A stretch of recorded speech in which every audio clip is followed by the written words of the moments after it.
Nos encanta que nos acompañen en este 2020 y este año que se inicia trae consigo sin duda grandes expectativas porque mucha fue la retórica militante esgrimida de los actores venidos tanto del gobierno como de la oposición. Pero valorar los argumentos realmente convincentes es lo más difícil. Partiendo de ellos vamos a hacer una retrospectiva de lo dicho en 2019 de cara a este 2020. Argumentos 2020 es nuestra etiqueta, @argumentosgb, nuestra cuenta en Instagram. Soy Marayira Chirinos, bienvenidos, acompáñenos.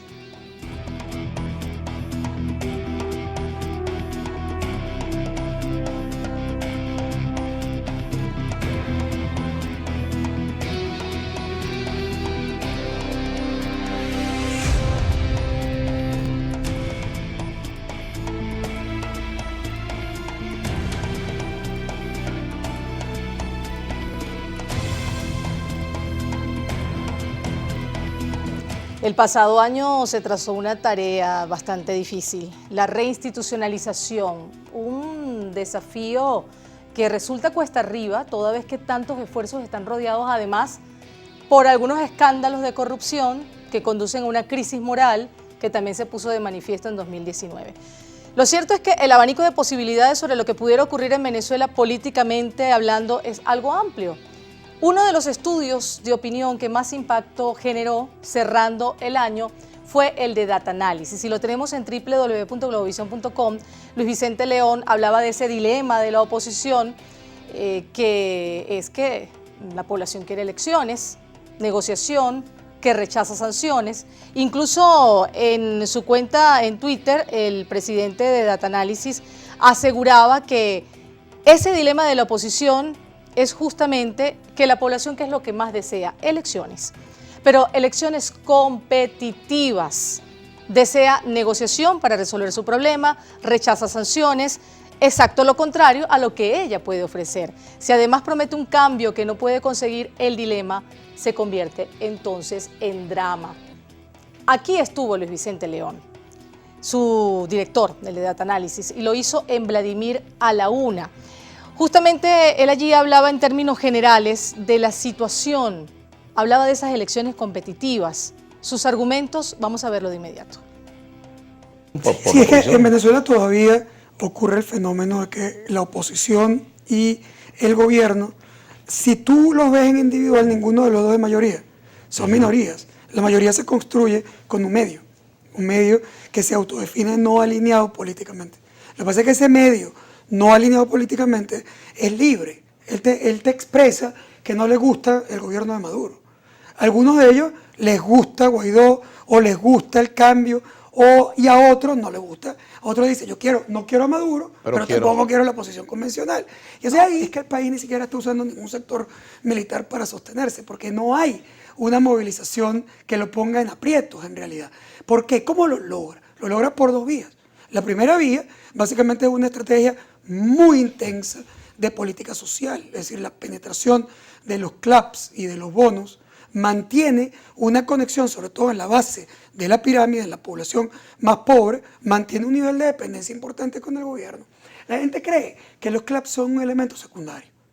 Fíjese qué importante esta última apreciación porque da cuenta del sentir que va en aumento de ese sector que no se siente representado con ninguna de las partes y cuya suma en números es incluso superior a las posiciones extremas. Y esto es importante, nada despreciable para el análisis. En medio de estas reflexiones, en el programa Kikosis, Rafael Lacaba sacó a colación la disyuntiva que hay sobre la alternabilidad en el poder. Y queremos volver como contraparte, luego de escucharlo, al análisis que al respecto hace Luis Vicente León. ¿Por qué? Porque mientras Lacaba argumenta que la oposición nunca ha seguido el juego democrático y busca siempre la forma de derrotar por otras vías al gobierno, pues Luis Vicente León da fórmulas que debe contemplar a ambos lados de la geometría política de cara a lo que se denomina elecciones. El problema de la alternabilidad no está en el CNE, Kiko. El problema de la alternabilidad es que la oposición tiene que hacerse opción en contra de lo que nosotros somos. La oposición ganó la asamblea. Y mira. ¿Con qué CNE la ganó? Con pero ahí está. El 80% de la encuesta dice que el país está en contra de lo que está ocurriendo hoy. Yo te pregunto a ti, si el CNE le dio un triunfo irrefutable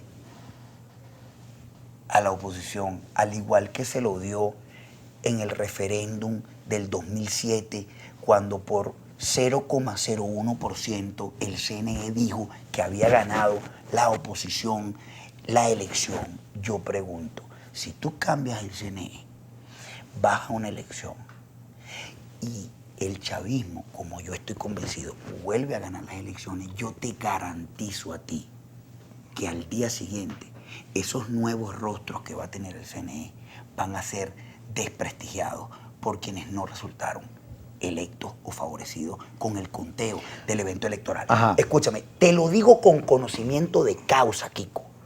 El problema no es el CNE. El problema es que la oposición no consigue la vuelta para derrotar al chavismo. Que las elecciones tienen que ser competitivas. Sí. Porque obviamente que cuando tú vas por una elección, que tú piensas que te van a hacer fraude, o que te van a robar, que las instituciones no son insesgadas, es decir, obviamente ya se debilita ese proceso como instrumento. Pero la elección... Claro, y si eso lo acompaña, Luis Vicente, de una campaña sostenida llamando a la atención, detrás de la cual se esconden también desacuerdos internos de la oposición que prefieren abstenerse que ponerse de acuerdo, pues ahí eso hay que decirlo. Todo eso tiene obviamente un ingrediente en el tema. Es decir, ¿qué vemos acá? Justamente una característica bien interesante en cuanto al ajedrez político venezolano, que dibuja cómo es la situación a manera de contexto para entender por qué es tan necesaria la reinstitucionalización. Recuperar la confianza, esa confianza perdida, argumentos que acompañan estas posibilidades, es justamente lo que vamos a seguir viendo en la próxima parte de nuestro programa. Argumentos 2020 es nuestra etiqueta, Argumentos GB, nuestra cuenta en Instagram. Ya volvemos con más.